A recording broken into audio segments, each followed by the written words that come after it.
TV7 Israel News is made possible thanks to your generous donations.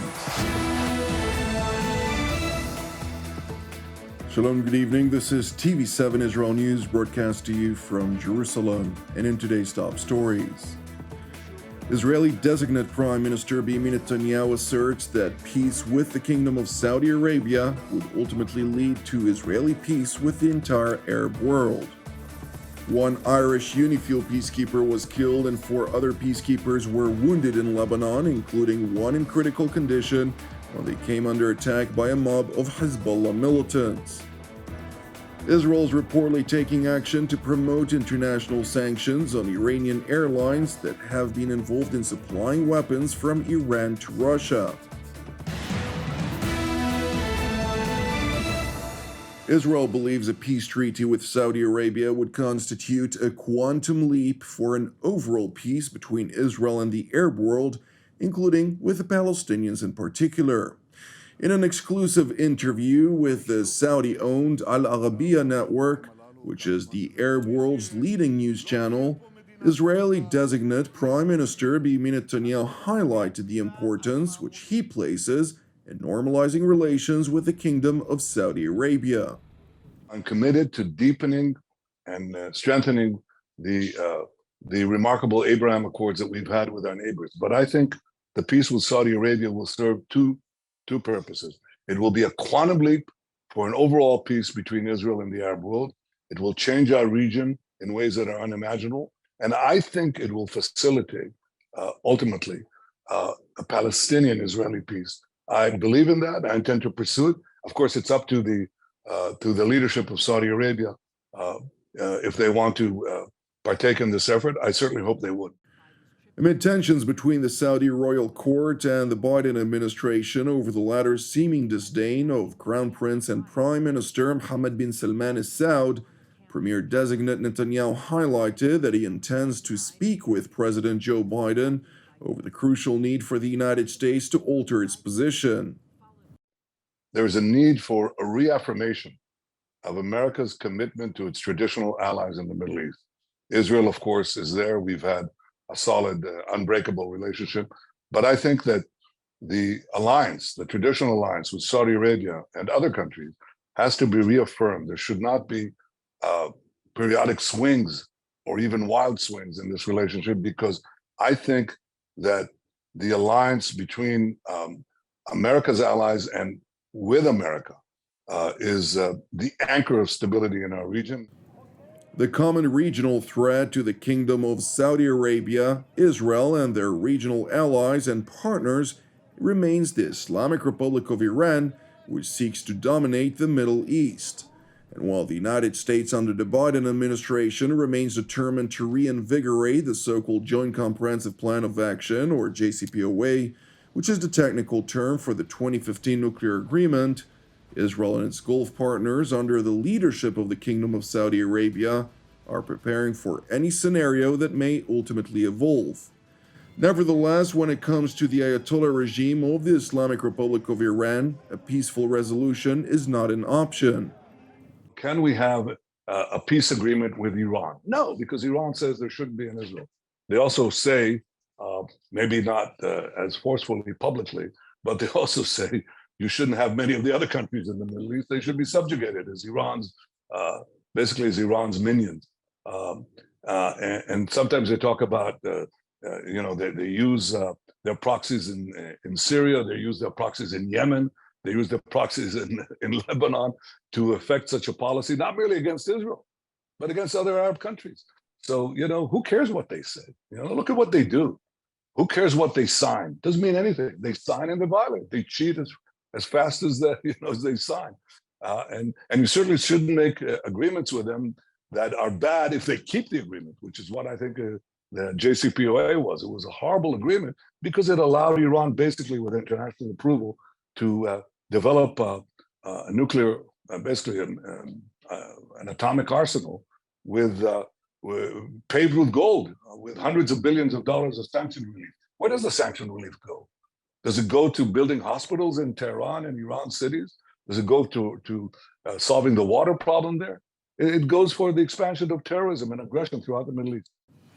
Turning to the East Syrian border with Iraq, where an unidentified aircraft reportedly struck a convoy transporting unknown materials in an area known to be controlled by Iranian proxy militias. The strike, which circulating reports attributed to the US-led coalition operating against remnants of the Islamic State, evidently destroyed its intended target several minutes after noon earlier today. The US-led coalition in Syria, namely Operation Inherent Resolve, which operates under CENTCOM, did not immediately respond to TV7's request for comment. Turning to Lebanon, where one Irish UNIFIL peacekeeper was killed and 4 other peacekeepers were wounded, including one in critical condition, when a mob of Hezbollah militants attempted to block their path and open fire toward their UN-marked vehicle when they attempted to flee the scene. According to Ireland's defense minister, who also serves as Dublin's top diplomat, the attack occurred while on a standard run from UNIFIL's area of operations in South Lebanon to Beirut, when the incident happened in Al-Aqbiyah late on Wednesday night. In the last 12 hours, Ireland has lost a peacekeeper, has lost a soldier, and has lost somebody who has been working for his country and for the UN in an incident in Lebanon, where a 23-year-old young man, Private Sean Rooney, from Donegal in Ireland, has been killed. There are another 3 soldiers who were injured in that incident, one of them very seriously. And so I want to say that we are thinking of them this afternoon and today in advance of the final meeting of the Security Council, high-level meeting of the Security Council that Ireland will be involved in. And it's a reminder to all of us of the sacrifices that UN peacekeepers make across the world. They are people who every week put themselves in harm's way to protect people that they've never met in many cases, vulnerable populations in parts of the world that are torn apart by conflict. And it is a reminder of the ultimate sacrifice that some of them make. So my understanding is that there were 2 armoured vehicles that left our base camp, if you like, for Beirut. There were 4 personnel in each vehicle. The vehicles, for whatever reason, got separated, and then one of the vehicles was surrounded by what I can only describe as a mob who were very aggressive towards the vehicle. Shots were fired, and unfortunately one of our personnel lost his life, and another was very badly injured and was operated on overnight and is currently in a very critical condition. Minister Coveney further asserted that Dublin would conduct its own investigation into the deadly incident. We need to have a very full investigation. There will essentially be 3 investigations on the back of this incident. Ireland will hold its own investigation. The UN will have an investigation, as of course they always need to have after an incident like this, and then there will be an investigation locally in Lebanon as well.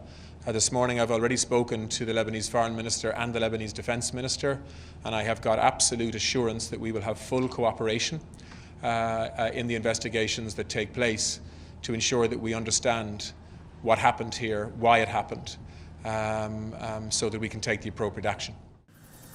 Lebanese caretaker Prime Minister Najib Mikati traveled to the UNIFIL base in Nakura, where he met with the commanders of UNIFIL and relayed his personal pledge to hold those responsible accountable for their murderous act.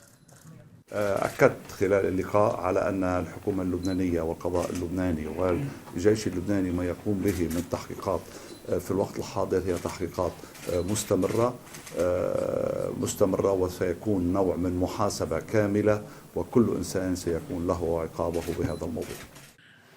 It is important to know that the attacked UNIFIL vehicle was targeted in a predominantly Shiite area of Al-Aqbiyah, where Hezbollah rules supreme. Therefore, any hope in the Lebanese government's success in locating the true perpetrators of this murderous attack is regrettably futile. Meanwhile, Israel is reportedly taking action to promote international sanctions on Iranian airliners that have been involved in supplying weapons from Iran to Russia in order to help Moscow fight the war in Ukraine. According to the report, the main reason for Israel's activity derives from the fact that some of the same airlines have also been involved in shipping weapons to Syria, from which extensive efforts are being made to smuggle them into neighboring Lebanon. Moreover, this report, which was cited by Israel's public radio Kan, follows separate reports that were initially published by the Saudi-owned Al Arabiya news channel, in which Israel leveled a warning to Lebanon to prevent Iranian smuggling of weaponry via Beirut International Airport, which is controlled by Iran's local proxy Hezbollah. Thank you for watching TV7 Israel News. I would like to express our deep appreciation once again for TV7 Israel's family of supporters. TV7 Israel is a donation-based ministry, and therefore your financial contributions essentially enable us to sustain our ongoing operations here in Jerusalem. Additionally, I would like to encourage you to pray for our persecuted brothers and sisters worldwide, for the peace of Jerusalem and salvation of Israel. I'm Jonathan Essen, wishing you a Shabbat Shalom u'Mevorach, and God willing, we'll see you again on Monday at the same time.